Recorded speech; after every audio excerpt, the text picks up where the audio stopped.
கடவுள் முதலில் மண்ணை எடுத்து அதிலிருந்து ஒரு மனிதனை உருவாக்கினார். அவனுக்கு உயிர் ஊதினார். அவனுக்கு ஆதாம் என்று பெயர் வைத்தார். கடவுள் ஆதாமை ஏதேன் தோட்டம் என்ற அழகான இடத்தில் வைத்தார். அந்த தோட்டத்தில் எல்லா வகை மரங்களும் எல்லா வகை பழங்களும் இருந்தன.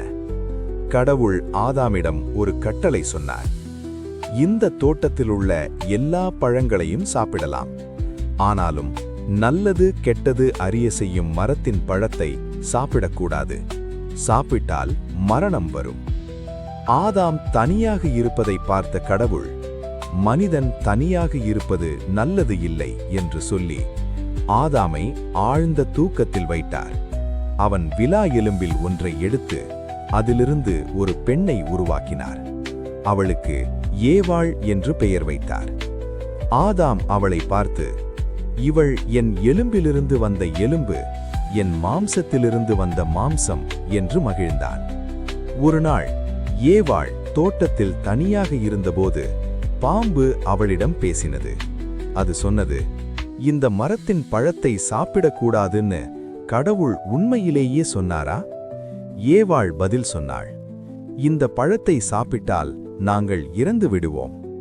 இறக்க மாட்டீர்கள். இந்த பழத்தை சாப்பிட்டால் நல்லது கெட்டது என்னன்னு தெரியும். கடவுள் மாதிரியாகி விடுவீர்கள். ஏவாள் அந்த மரத்தை பார்த்தாள். பழம் அழகாக இருந்தது. அறிவு தரும் போல தோன்றியது. அவள் அந்த பழத்தை எடுத்து சாப்பிட்டாள்.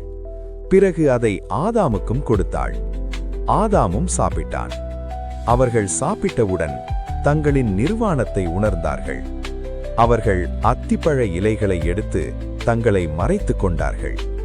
கடவுள் தோட்டத்தில் நடந்து வரும்போது ஆதாம் பயந்து ஒளிந்தான். கடவுள் கேட்டார், நீ அந்த மரத்தின் பழத்தை சாப்பிட்டாயா? ஆதாம் சொன்னான், நீ கொடுத்த பெண் அந்த பழத்தை கொடுத்தாள். ஏவாள் சொன்னாள், பாம்பு என்னை ஏமாற்றியது.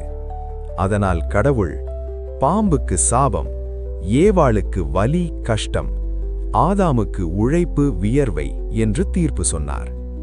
கடவுள் ஆதாம் ஏவாளை ஏதேன் தோட்டத்திலிருந்து வெளியே அனுப்பினார். தோட்டத்தின் வாசலில் வாளுடன் கூடிய தேவதூதரை வைத்தார்.